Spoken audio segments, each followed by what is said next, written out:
అట్లే వైద్యుని రాజు బాగుగా పరీక్షించి వైద్యం చేయించుకొనవలెను. అతడు ఎంతో ప్రేమ కలవాడు, ధనాశ లేనివాడు, రాజక్షేమము ప్రధానమని భావించేవాడు కావలెను. అటివాడు కానిచో వైద్యుడే ఒకనాడు మృత్యువాగును. అట్లు రాజు వద్ద చేరడి వారు కొందరు రాజు దగ్గరగా చేరి సన్నిహితులపై లేని దోషములను కల్పించి చెప్పి వారి మనసులను పాడు చేతురు. వారిని నమ్మి రాజు ప్రవర్తించినచో అంతరంగులైన వారితో అభిప్రాయ భేదము వచ్చి రాజ్యము చెడిపోవును. సూర్యుడైన వాడు రాజుపై ప్రేమ లేనివాడు రాజు వద్ద చేరిన నాడు రాజును చంపుటకు సిద్ధపడును. అట్టివారిని చేరదీయరాదు. రాజ్యము కావలను అని, రాజుగారి ఐశ్వర్యము కాజేయవలను అని రాజుగారి వద్ద కొందరు చేరుదురు. అట్టివారు రాజుగారి వద్ద చేరకుండా చూడవలెను. అట్టివారిని చంపవలెను. వారిని చంపనిచో వారే రాజును చంపుదురు. అందుచే మంత్రులను సేవకులను నియమించుటలో రాజు తగు జాగ్రత్తలు తీసుకొనవలెను. అట్టిది తీసుకొనుచున్నావా? సేనాపతి ఎట్టివాడు ఉండవలను చెప్పుచున్నాడు. సేనాపతి నియమనములోనే సేవ అంతయు నడుచుచుండును. అతని ఆజ్ఞలే సైనికులకు శిరోధార్యము. సరి అయిన వారిని నియమించవలెను. సేనాపతి రాజు చేయు సత్కారములకు సంతోషించువాడు కావలెను. అసంతుష్టుడు అయినచో అతడు రాజునకు ఉపద్రవమును కలిగించును.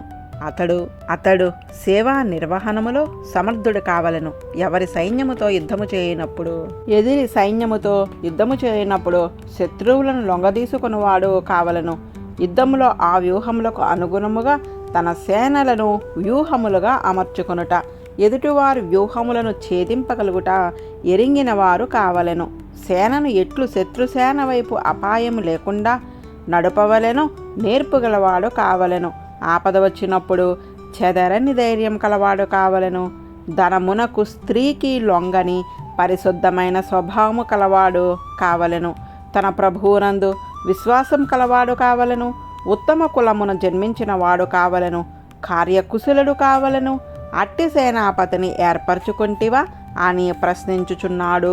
సైనికులలో ప్రధానమైన వారు, అత్యంత బలశాలులు, ఆయా సేనా యోధులలో ముఖ్యమైన వారు, యుద్ధము చేయుటలో నేర్పుగలవారు కావలెను. ఇంతకుముందు అనేక రంగములలో తమ సామర్థ్యంను ప్రదర్శించిన వారగు సేనాపతులను, సేనానాయకులను, సైనికులను పారితోషకములు, బిరుదములు ఇచ్చి సత్కరించి గౌరవించవలెను. సైనికులకు ఆయా కాలములలో ఇయ్యవలసిన జీతములను, అప్పుడప్పుడు ఇయ్యవలసిన బోనస్ అనబడి పారితోషకములను, ఆయా పనులు చేయుచున్నప్పుడు ఇచ్చడి బేటాలు ఎప్పుడు ఇయ్యవలసిన దానిని అప్పుడు ఇచ్చుచున్నావా?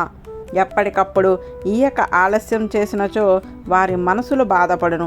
ఇది రాజ్యమునకు శ్రేయస్సు కాదు. 2-3 సార్లు అట్లు బత్యములను జీతములను ఇయ్యవలసిన సమయమునకు ఈయక ఆలస్యం చేసినచో సైనికుల మనసులలో కోపము కలుగును. వారి మనసు చెడును. దానివలన రాజ్యమునకు చాలా అనర్థములు సంభవించును. రాజవంశమునందు పుట్టిన కుమారులను, ప్రధానమైన జ్ఞాతులను, ప్రధానమైన వారిని తనతో అనుసరించున్నట్లు ఉంచుకొనవలెను. వారు రాజుతో పాటే యుందుమని, అతనికే ప్రాణములైనను వీడుదుమని ఉండువారు కావలెను.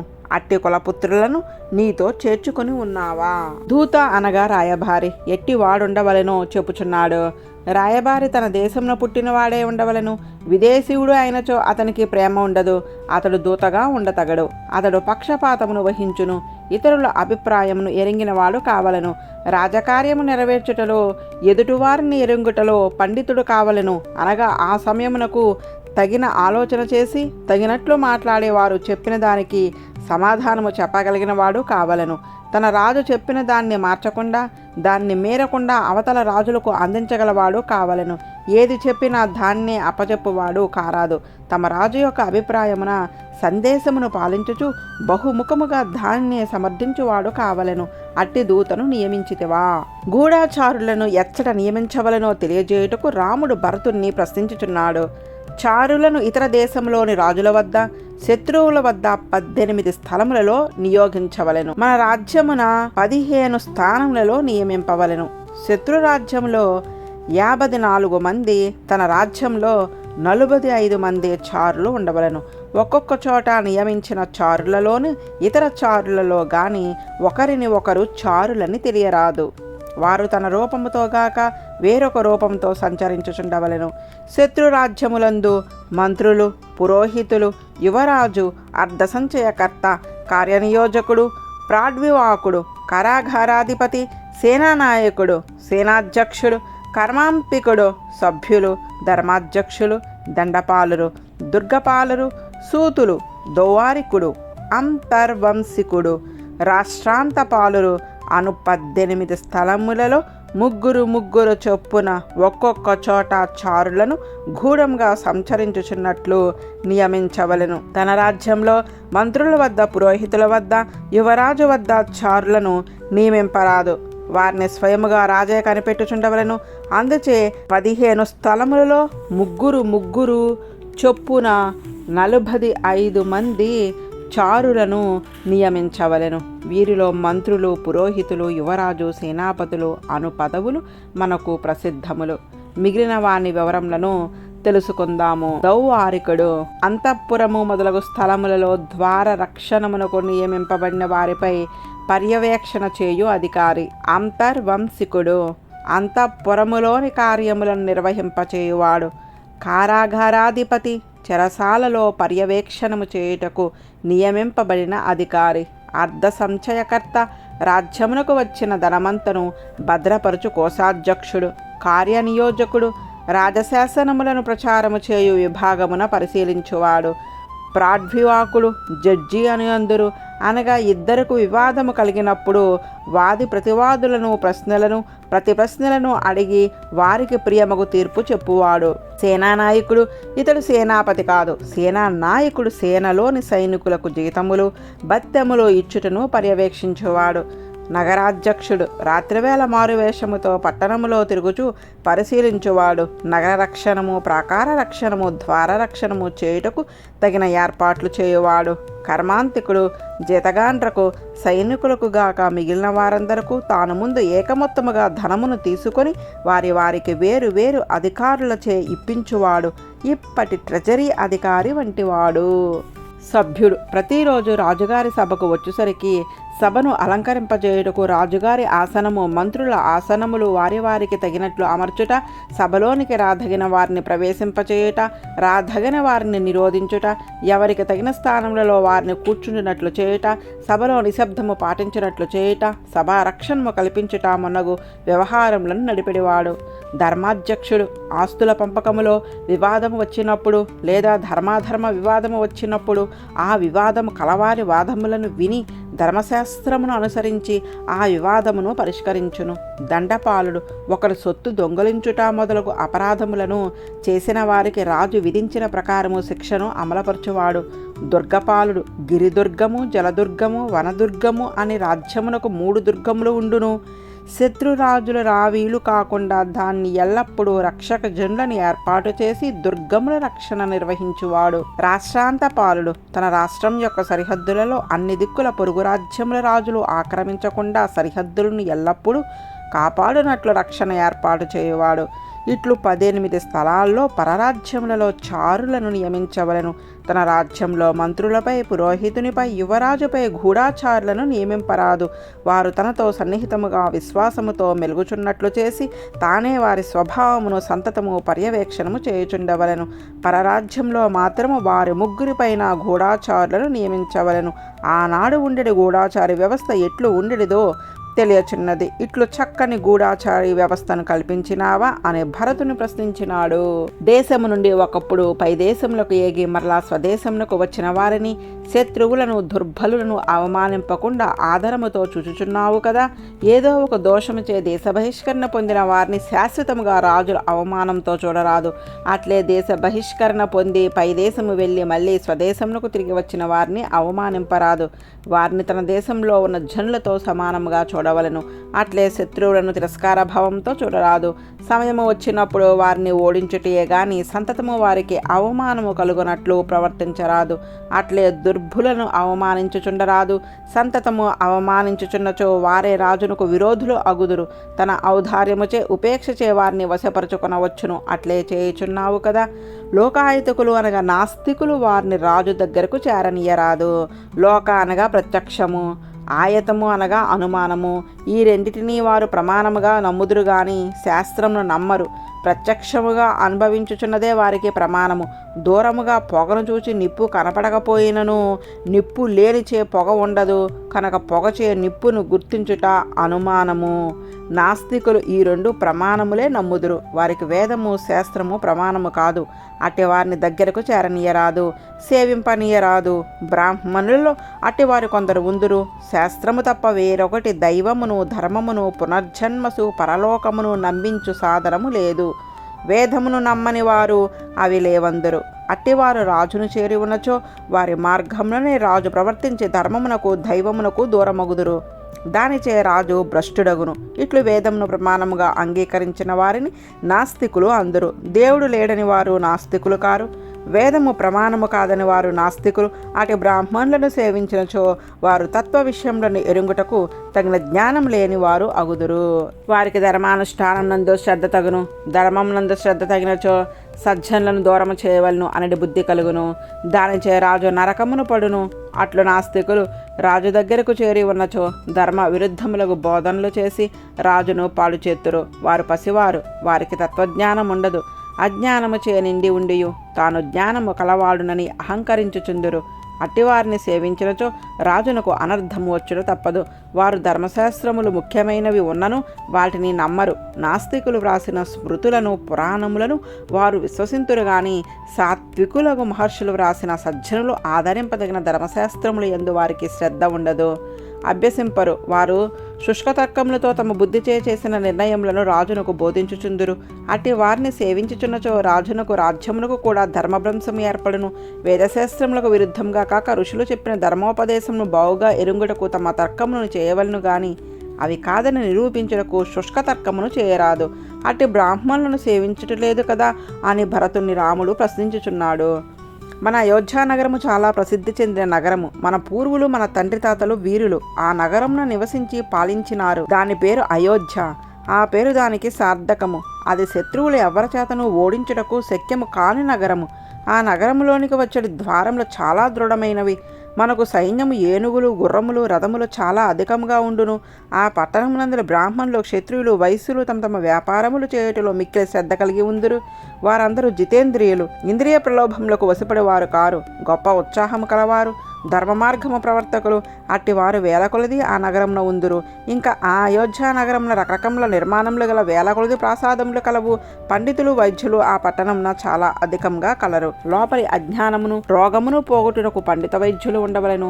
వారు ఆ పట్టణమున అధికంగా కలరు. ఆ పట్టణము ఉన్న జనులు ఎల్లప్పుడూ సంతృప్తితో ఉండేవారు, చాలా సమృద్ధి కలవారు. అట్టి అయోధ్య నగరమున భద్రంగా రక్షించుచున్నావు కదా. పట్టణమంతా అంతటను అశ్వమేధాంత మహాయజ్ఞములు చేసిన ప్రదేశములు ఎన్నో ఉండెను. ఆ ప్రదేశములలో ఇటుకలతో కట్టబడిన చైత్యములు ఉండును. ఇటుకలు పేర్చుటచే ఏర్పడిన హోమము చేయు ప్రదేశమును చైత్యము అందరు. అట్టి చైత్యములు వందలాది కలవు. అట్టి వారిని భద్రముగా కాపాడుచున్నావా? వారి వారి వృత్తులలో, వారి వారి పదవులలో శ్రద్ధ గల జనులతో నిండినది అయోధ్య నగరము. ఆ నగరమున మంచి రాజుల పరిపాలన సాగుచుండుటచే రాష్ట్రమున ఆరోగ్యము ఎల్లవేళలా తప్పక ఉండును. అందుచే ఆ పట్టణమునందల జనులు దేశాంతరములకు పోవలను అని ప్రయత్నించరు. అచ్చట ఎన్నో దేవాలయములు కలవు. బాటసారి పయనించు మార్గములలో చలివేంద్రములు నిర్మింపబడి ఉండును. సస్యములకు ఉపయోగించు పెద్ద పెద్ద జలాశయములు ఆ దేశమునందు ఉండును. ధర్మ నిర్ణయము చేయుటకు సభలను ఏర్పరచి ఉంచుదురు. ఉత్సవములు అచరాధికంగా జరుగుచుండెను. నదీ తీరముల యందు, చెరువులు ఒడ్ల యందు ప్రజలకు కావలసిన వస్తువులు సులభంగా లభించినట్లు అమ్ముటకు ఒక్కొక్క వారమున ఒక్కొక్క చోట అందరికీ తెలిసిన స్థలములలో వర్తకులు బజార్లను ఏర్పాటు చేసి అమ్మకములు సాగించుచుందురు. అవి నేటి సంతల వంటివి. మన దేశంలో అటువంటి సంతలు అధికంగా ఉండును. మన అయోధ్య రాజ్యంలో దేవమాతృకములకు భూములు లేవు. వర్షముల పైననే ఆధారపడి ఉండిన భూములను దేవమాతృకములు అందరూ. నదులకు ఆనకట్టలు కట్టి పంటలు పండించుటకు వీలుగా ఏర్పాటు చేసిన భూములను నదీమాతృకము అందరూ. అయోధ్య రాజ్యంలో దేవమాతృకములకు భూములు లేవు అనగా డెల్టా భూములు అచ్చట అధికంగా ఉన్నవి. క్రూర మృగములు అచ్చట మనుష్య సంచారము ఉండేది ప్రాంతములకు వచ్చుట ఉండదు. దున్నని బీడు భూములకు గాని, అరకొరుగు పండిన భూములకు గాని అయోధ్య సామ్రాజ్యంలో లేవు. బాగుగా వ్యవసాయం చేయుటకు వీలుగా భూములు అచ్చట అధికంగా ఉండును. ఆ సామ్రాజ్యము గోవులు, మేకలు మొదలగు పశువులతో నిండి ఉండును. అందు ఈతి బాధలు ఉండవు. అతివృష్టి, అనావృష్టి, ఎలుకలు, మిడతలు, పక్షులు ఎక్కువ పన్నులు వసూలు చేసడి క్రూరమగు రాజులు అనువానిని ఈతి బాధలు అని చెప్పుదురు. అట్టి ప్రజలకు బాధలు కలిగించిన సన్నివేశములు ఆ రాజ్యమున ఉండవు. ఆ రాజ్యము అంతయు తోటలతో రమణీయముగా ఉండును. వ్యాఘ్రములు మొదలగు హింసా ప్రవృత్తి గల జంతువులు అచ్చట ఉండవు. ప్రజలకు భయము కలిగించడి దొంగల భయము అచ్చట ఉండదు. అచ్చట రత్నపురాసులను బంగారు వెండి గనులను నిండి ఉండును. అటు రాజ్యము మన కోసల రాజ్యము. ఆ నగరమున మన పూర్వులు ఎంతో జాగరూకతతో రక్షించినారు. ఆ రాజ్యమును పాపాత్ములకు నరులు కనపడరు. భరత, అటు రాజ్యము సమృద్ధముగా ఆనందముతో ఉండునట్లు నీవు పరిరక్షణ చేయుచున్నావా? వ్యవసాయము చేయు కృషీవలులు గోరక్షణము చేయువారు నీవు ఆధారముతో పాలించి వారికి తగిన వసతులను కల్పించుచున్నావా? కృషి గోరక్ష రాజ్యమునకు జీవనాడి వాటిని నిర్వహించు వారిని చాలా ప్రేమతో ఆదరించవలను. క్రయ విక్రయములు చేసడి వైశ్యులను భద్రముగా కాపాడుచుండవలను. లోకం యొక్క క్షేమము వారిపైననే ఆధారపడి ఉన్నది. ఏ రాజ్యంలో కృషి గోరక్ష క్రయ విక్రయాది వ్యాపారములు భద్రంగా సాగుచుండెనో ఆ రాజ్యం సుఖముగా ఉండును. వారికి కావలసిన వసతులను రాజు కల్పించుచుండవలను. అనిష్టములు తొలగించుచుండవలను. వారిని భద్రంగా రక్షించుచున్నటకు రాజ్యమునకు రక్ష. అంతఃపుర స్త్రీలను భద్రంగా రక్షించుచున్నావా? వారికి అనుకూలంగా ప్రవర్తించుచున్నావా? వారిని ఆదరింపవలను, కానీ వారి మాటలను యథార్థముగా బుద్ధితో వినరాదు. వారికి రహస్య రాజకీయములను తెలియనీయరాదు. స్త్రీ నుండి రహస్యములు రాబట్టుట తేలిక, అందుచే శత్రువుల ప్రవేశము సులభము అగును. ఏనుగులు పుట్టిన స్థానమైన నాగవనము మన రాజ్యమున ఉన్నది. ఆ వనమును భద్రంగా కాపాడుచుండవలను. లేనిచో ఇతరులు ఆ నాగవనములోనికి ఏనుగులను బంధించి తీసుకుని పోదురు. అట్లే ఏనుగులను పట్టుకున్నటకు 6 ఏనుగులు ఉండవలను. అట్టి 6 ఏనుగులు సమృద్ధముగా ఉన్నని వనమున ఏనుగులు మనకు సమృద్ధముగా లభించును. అందుచే ఏనుగుల సంతతిని రాజు వృద్ధి పొందించుకొనవలెను. రాజు ప్రజలకు సభ్యులకు సామంతులకు కనపడుచున్నప్పుడు అలంకరించుకునే దర్శనమొసంగుచుండవలెను, కానీ సామాన్యమైన వేషముతో కనపడరాదు. ప్రతిరోజు ఉదయ సమయమున ఒకసారి సభలో రాజు అందరికీ దర్శనమొసంగుచుండవలెను. చాలా రోజులు సభకు వచ్చుట మానరాదు. అట్లు మానినచో రాజు ఆరోగ్య విషయమున ప్రజలకు శంక కలుగును. రాజ్యంలో పనిచేయు అధికారులకు రాజు దగ్గరకు చేరుటకు చనువు ఉండవలెను, కానీ జంకు లేకుండా రాజుగారి ఎదుటకు అధికారులు రారాదు. అట్లనే అధికారులకు కనపడకుండా ఉండరాదు. మధ్య మార్గమున ఉండవలెను. దర్శనము తరచూ ఇచ్చినచో వారికి చనువు ఎక్కువై ప్రభువునందు అనాధారణ ఎక్కువగును. అసలు కనపడకుండా ఉండినచో రాజునకు సాక్షాత్తు తమ అవసరాలను తెలియచేసుకొనడి అవకాశం లభింపలేదని నిస్పృహ కలుగును. దానిచే రాజకార్యములు చెడును. అందుచే తగిన సమయంలో దర్శనమియ్యవలెను. దుర్గములు అన్నిటిలోనూ అచ్చట ఉండు వార్లకు తగిన ధనము ధాన్యము ఆయుధములు ఉదకములు యంత్రములు ధనుర్ధరులు నిండుగా ఉండవలెను. లేనిచో రాజు దుర్గరక్షణము చేయలేడు. ధనాగారమును చూసుకొనుచుండవలెను. చూసుకొనుచున్నావా? రాజ్యమును ఆదాయం ఎక్కువ, వ్యయము దానికి తగినట్లు ఉండవలెను. మూలధనము నిండుగా ఉండవలెను. ఖర్చు ఆదాయమును మించి ఉండరాదు. యోగ్యులు కాని వారి విషయములను యోగ్యము కాని విషయములకు ధన వ్యయము చేయరాదు. ప్రధానముగా దేవతల కొరకు పితృదేవతల కొరకు వేదములను శాస్త్రములను ఎరింగిన పండితుల కొరకు ఆయా దేశముల నుండి వచ్చిన అభాగ్యతల కొరకు వినియోగించిన కొరకు వేరుగా ఉంచవలను. యోధులకు వేరుగా నిర్ణయించవలను. మిత్రదేశములకు మిత్రరాజులకు ఖర్చు చేయుటకు ధనమును నిర్ణయించి ఉండవలను. అట్లు ఆదాయ వ్యయములను కోశమును జాగ్రత్తగా చూచుకొనుచున్నావా? దండించుచున్నప్పుడు చాలా జాగరూకత వహించవలెను. ధార్మికుడు ఒకడు అతని యందు ద్వేషము గల వారిచే దొంగగా నిరూపించవలను. అట్టి వారిని తొందరపడి శిక్షింపరాదు. దండశాస్త్రంను ఎరిగిన వారిచే బాగుగా ప్రశ్నించి పరిశీలించి శిక్షింపవలెను. పరిశుద్ధమగు స్వభావము గలవాన్ని ధనలోభముచే రాజు హింసింపరాదు. ఎవరైనా దొంగతనము చేసి పట్టుబడినా ప్రశ్నింపబడి రుజువైన తర్వాత అతడు దొంగ అని సకారణముగా నిర్ధారింపబడిన తర్వాత ఆ దొంగలించిన ధనమును ఇచ్చివేయను, లేదా మరికొంత ధనము ఇస్తునని ధనాశ చూపించినను వాణ్ణి శిక్షింపకుండా విడవరాదు. అట్లు విడిచినచో రాజు ధనమునకు లోపపడి శిక్షించడని లోకము దండమునకు భయపడదు. దరిద్రుడు సంపన్నుడు అగు వారిద్దరికి వివాదము వచ్చినప్పుడు వారిద్దరికీ వివాదము పరిష్కరించుటకు వారి సంపన్నతను దారిద్ర్యమును చూడకుండా నిష్పక్షపాతముగా న్యాయబద్ధముగా ధనమునందు ఆధారము లేక శిక్షింపవలెను. శాస్త్రానుసారముగా శిక్షింపవలెను. అట్లు శిక్షించుచున్నావా? తప్పుడు నేరము మోపి వారిని నిందితునిగా విచారించకుండా నిర్ధారణ చేసి శిక్షించినచో వారి కంట వెలువడిన కన్నీట బిందువులు ఎన్ని పడినవో అంత మేర తలిసిన భూమిలో ఉన్న పరాగరేణువు అంతమంది పుత్రులు పశువులు సంపద ఆ రాజ్యమునకు నశించును. అందుచే నేరము రుజువు కాని వారిని శిక్షించుట రాజునకు అనర్థము కలిగించును. భరత, రాజ్యంలో వృద్ధులను బాలులను వైద్యులను విద్వాంసులను వారికి తగినట్లు సత్కారములు చేసియు మనసా ప్రేమించుచు మాటలతో ఆదరించుచు వారిని ఆనందింపచేయుచుండవలెను. మన రాజ్యంలోనున్న గురువులను శీలము చేత, వయసు చేత, జ్ఞానము చేత పెద్దలైన వారిని, తపస్యాలను, దేవతలను, అతిథులను, ఆలయములను, యాగములను ఆచరించి ఐహిక ఆముష్మిక ఫలములను లభింపజాలిన బ్రాహ్మణులను నమస్కరించుచుండవలను. అట్లు నమస్కరించుచున్నావా? ధర్మమును అర్థమును పాలు చేసుకుంటలేదు కదా. దినమున పూర్వాహనంలో ధర్మమును ఆర్జింపవలను, అనగా దేవపితృ ఋషి పూజలు చేసి ధర్మమును సంపాదించవలను. ఆ సమయమున అర్ధార్థ సమయమునకు ఉపయోగించరాదు. అట్లు చేసినచో అర్థము చే ధర్మము బాధింపబడును. అట్లే చేయటలేదు కదా. అట్లే ధర్మము చే అర్థమును పాలు చేసుకుంటలేదు కదా. ధనమును సంపాదించుటకు తగిన కాలము అపరాహ్నము. ఆ సమయమున ధర్మాచరణమునకు ప్రయత్నించుట అనర్థమునకు విరుద్ధము. అట్లు చేయరాదు. పూర్వాహనమున ధర్మము ఆచరించవలెను, అపరాహ్నమున అర్థము ఆర్జించవలెను. ఇంకా సాయంకాలమున సుఖమునందు కోరిక చే కామమును అనుభవింపవలెను. సుఖమునందు వాంఛ అధికమై సాయంకాలము ఆర్జింపదలిచిన కామమును ఉదయ మధ్యాహ్న సమయములలో ఆర్జించుటచే ధర్మము అర్థము చెడును. అట్లు చేయటలేదు కదా. ధన సంపాదనమే ప్రధానమని ధర్మమును వీడి అర్ధార్జనము చేసినచో ధర్మము చెడును. అట్లు అర్థము కొరకు ధర్మమును పాలు చేయరాదు, ధర్మము కొరకు అర్థమును పాలు చేయరాదు.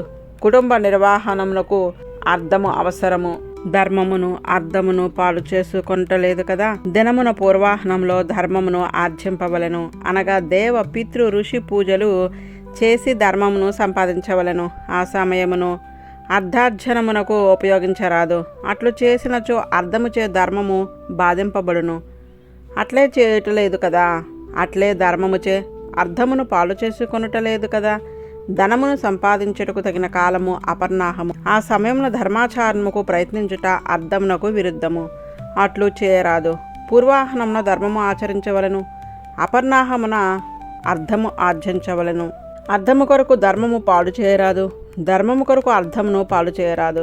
కుటుంబ నిర్వహణమునకు అర్థము అవసరము. దాన్ని భంగము లేకుండా తగినంతలో ధర్మాచరణకు అర్థమును వినియోగించవలెను. కానీ కుటుంబ భరణమునకు లేకుండా అర్థమును ధర్మమునకు వినియోగించుటచే అర్థమునకు హాని కలుగును. అట్లు చేయటలేదు కదా. అట్లు కాకుండా సుఖమునందలి లోభమధికమై ప్రీతితో కామమునికై ధర్మమును అర్థమును కూడా కొందరు విడిచివెత్తురు. అట్టివారు కామముచే ధర్మార్థములను హింసించిన వారు అగుదురు. అట్లుగాక భరత, ధర్మమును అర్థమును కామమును ఎప్పుడెప్పుడు ఎట్లెట్లు ఆర్జింపవలెను, ఉపయోగించవలెను, అనుభవింపవలెను ఎరింగి తగినట్లు ప్రవర్తించుచున్నావు కదా.